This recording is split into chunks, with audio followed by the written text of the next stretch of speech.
ថ្ងៃនេះខ្ញុំចង់នាំយើងទាំងអស់គ្នាមកដឹងពី10ចំណុចដែលមនុស្សប្រុសមិនគួរចំណាយលុយទៅលើមនុស្សស្រីចំណុចទី1ដើម្បីទិញក្តីស្រឡាញ់ក្តីស្រឡាញ់ពិតមិនអាចទិញបានដោយលុយទេបើនាងស្រឡាញ់តែពេលអ្នកចំណាយលុយនោះគួរពិចារណាទំនាក់ទំនងនោះឡើងវិញ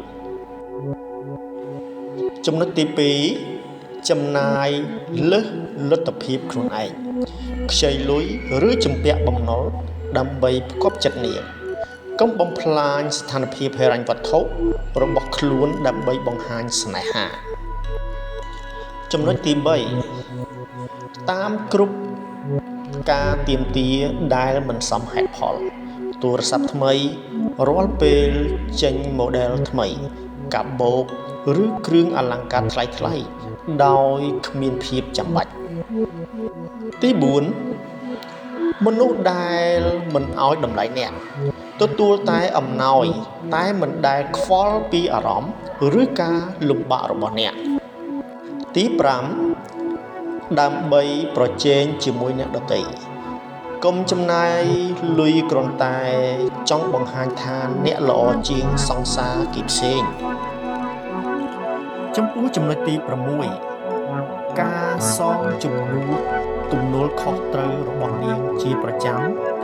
ជួយបានប៉ុន្តែមិនគួរខ្លាយជាអ្នកទទួលបន្ទុកជីវិតរបស់នាងទាំងស្រុងខណៈ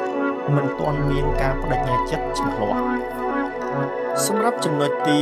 7មនុស្សដែលប្រើអារម្មណ៍ដើម្បីទាមទារលុយបើស្រឡាញ់អូនមិនដេចមិនទិញឲ្យ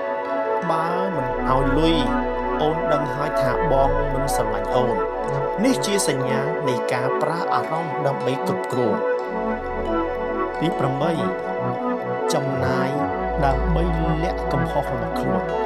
កាដូមិនអាចជំនួសការសន្ទោសនិងការកែប្រែទង្វើបានទេ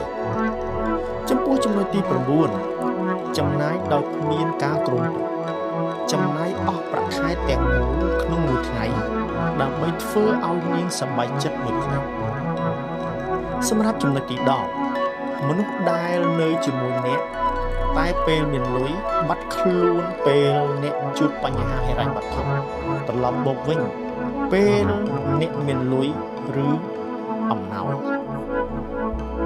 ខ្ញុំសូមអរគុណច្រើនដែលបានទស្សនាវីដេអូមួយនេះ